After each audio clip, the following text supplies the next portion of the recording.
Hai teman-teman, kali ini kembali lagi bersama Hikmah. Perkenalkan, nama saya Nur Alafia Al-Hikmah dengan NIM 17190024. Saya akan menjelaskan penyelesaian soal analisis vektor nomor 4 dan nomor 5.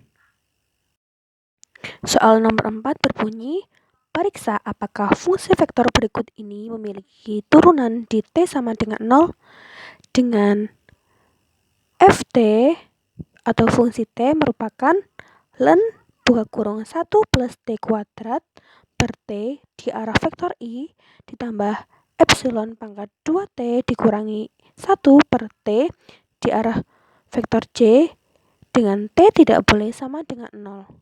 Dan juga diketahui 2J di mana T boleh sama dengan 0. Kita masuk ke pembahasan nomor 4. Nah, karena di sini nih di soal disuruh mencari apakah di fungsi ini memiliki turunan di T sama dengan 0, kita cari menggunakan metode E-Hospital, di mana dengan rumus Ft dikurangi F0 per T dikurangi 0. Teman-teman, karena di sini merupakan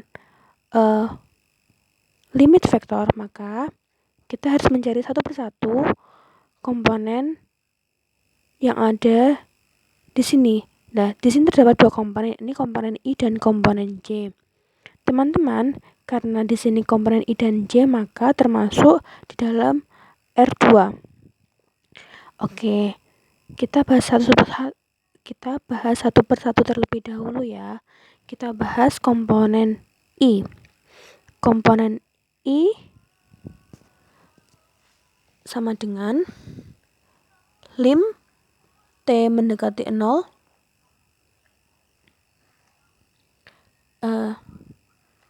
dengan dikali ln (1 plus T kuadrat plus per T dikurangi 0 per T dikurangi 0. Nah, teman-teman, di sini ini diketahui di mana fungsi Ft tersebut ialah ln 1 plus T kuadrat per T, lalu F0 itu sama dengan 0. Kenapa kok nilainya F0 sama dengan 0? Karena di soal kan diketahui bahwa salah satu fungsi vektor yakni 2J. Nah, I-nya kan tidak ada, berarti I bernilai 0. Lalu sama dengan lim T mendekati 0 ln 1 plus T kuadrat per T dikurangi 0 per T. Nah, di sini kita rasionalkan dengan mengalihkan T per T.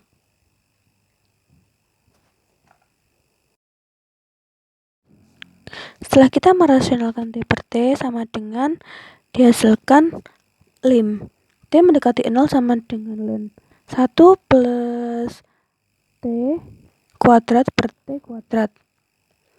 Nah, lalu kita turunkan hasilnya, limit T mendekati 0 dikalikan 2T per 1 plus T kuadrat per 2T. Nah, teman-teman, ln merupakan turunan dari ln itu merupakan misalkan ln X ya, ln X, jadi turunannya itu turunan dari X per X itu sendiri. Karena ini X-nya 1 plus T kuadrat, maka turunannya 2T per 1 plus T kuadrat per 2T. Nah, lalu sama dengan lim T mendekati 0 2T per 1 plus T kuadrat per 2T dikali seperti per seperti. Kenapa? Karena sama-sama dirasionalkan. Nah, karena dirasionalkan akhirnya menghasilkan limit T mendekati 0 2 per 1 plus T kuadrat per 2. Setelah dirasionalkan, kita ini diturunkan hasilnya tersebut. Setelah diturunkan, kita masukkan T-nya, kita ganti T menjadi 0, sehingga kita masukkan 2/1 plus 0 per 2. T kuadrat diganti 0 kuadrat jadinya sama dengan 0. Sama dengan 2/1 per 2, hasilnya sama dengan 2 dibagi 2, sama dengan 1. Oke teman-teman, kali ini kita lanjut ke komposisi C. Nah, di komposisi C ini sama saja dengan komposisi I ya. Sehingga lim T mendekati 0 dengan rumus Ft kurangi F0 per T kurangi 0.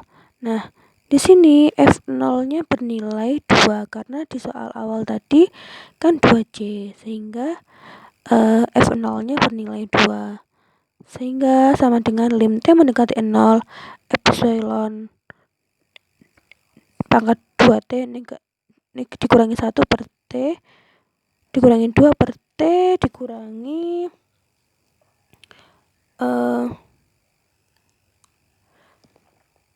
dikurangi 0. Nah, sama dengan hasilnya itu tadi, terus kita rasionalkan teman-teman, dikali T per T, sehingga menghasilkan limit T mendekati 0 epsilon 2T min 1 terus tutup kurung dikurangi 2T per T kuadrat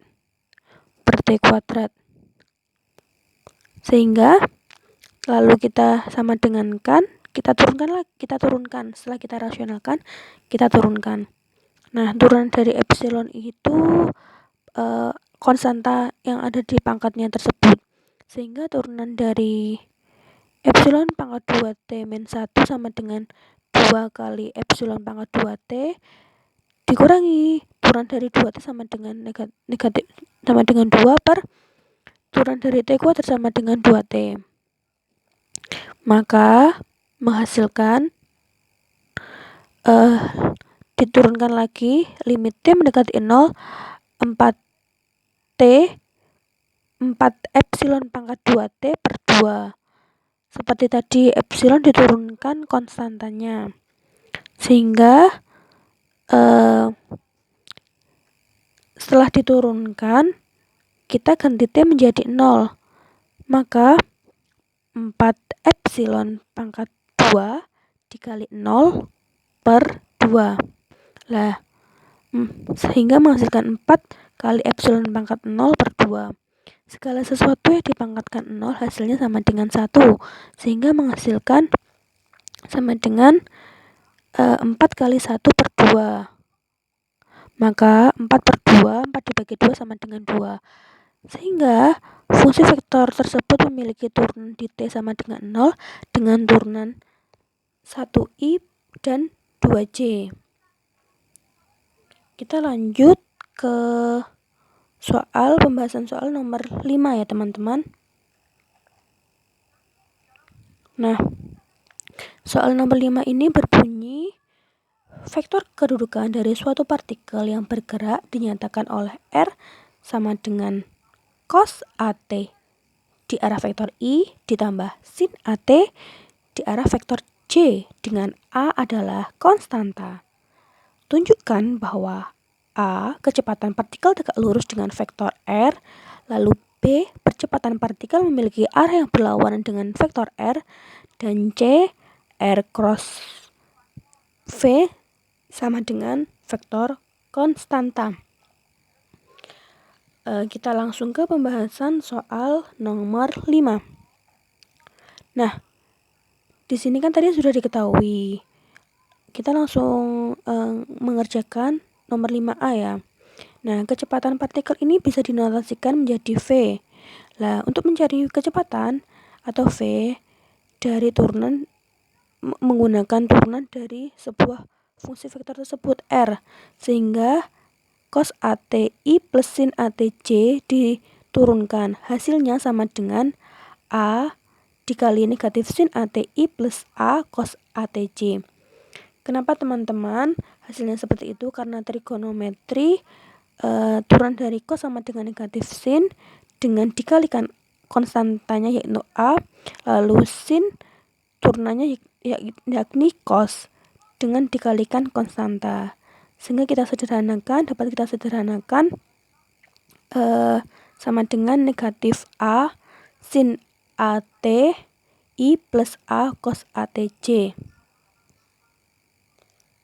Nah teman-teman, kan dari soal kan suruh menentukan apakah kecepatan partikel ini tegak lurus dengan vektor R. Nah, caranya bagaimana kita mengerti bahwa ini tegak lurus atau tidak? Caranya dengan mengalihkan. Jadi, vektor R dot kecepatan partikel atau V. Nah, langsung saja kita alihkan ya. R dot V sama dengan cos ATI plus sin ATC tutup kurung dikalikan negatif T sin ATI plus T cos ATC. Karena menggunakan perkalian dot, maka yang satu arah vektor sama-sama dikalikan satu arah vektor, I dengan I, J dengan J. Maka menghasilkan cos AT dikalikan negatif sin AT ditambah tutup sin AT dikali cos AT. Kita bisa lihat teman-teman.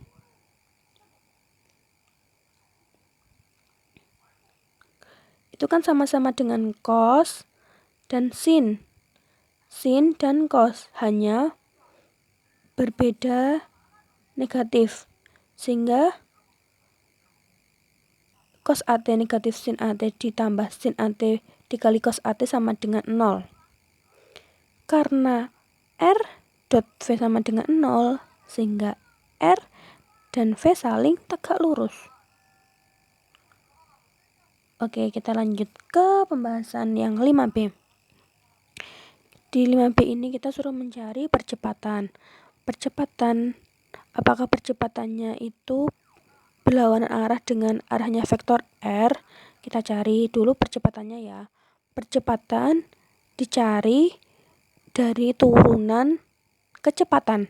Percepatan dicari dengan cara mencari turunan dari kecepatan.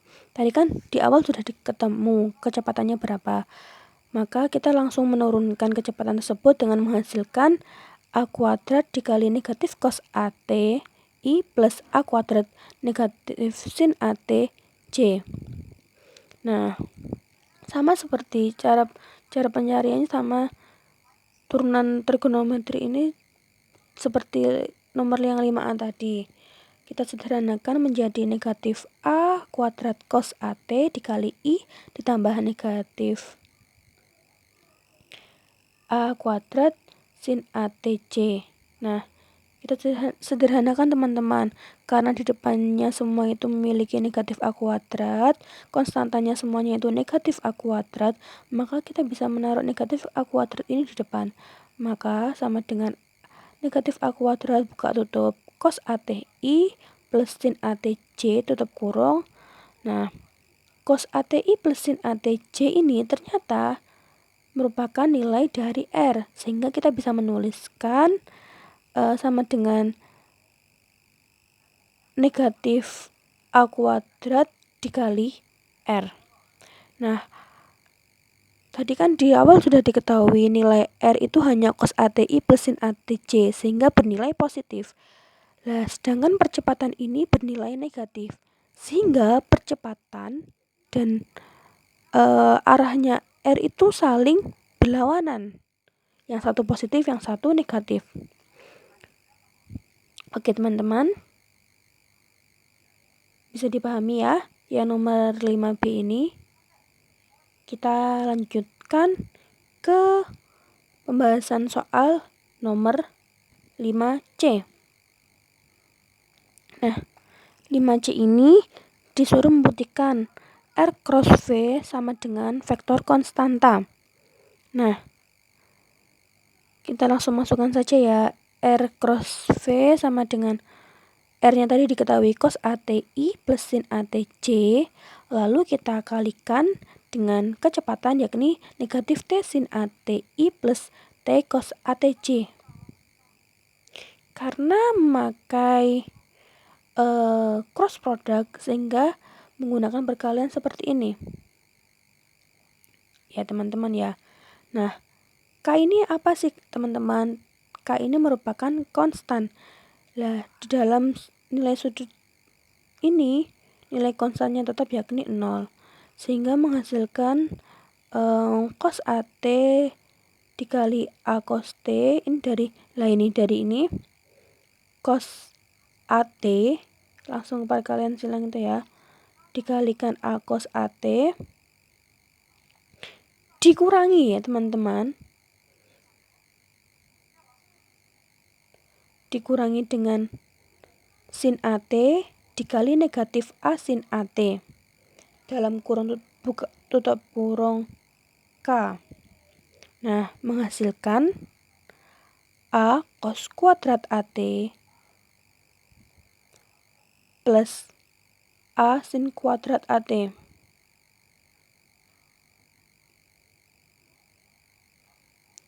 Nah, karena sama-sama memiliki konstanta A, maka kita bisa menyederhanakan dengan menaruh A-nya di luar ya.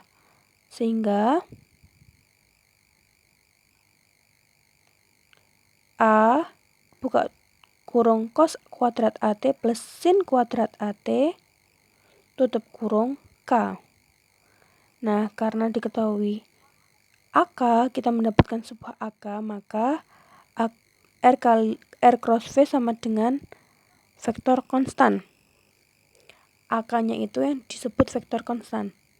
Nah, menurut buku, geraknya adalah gerak sebuah partikel pada lingkaran dengan laju sudut A yang tetap.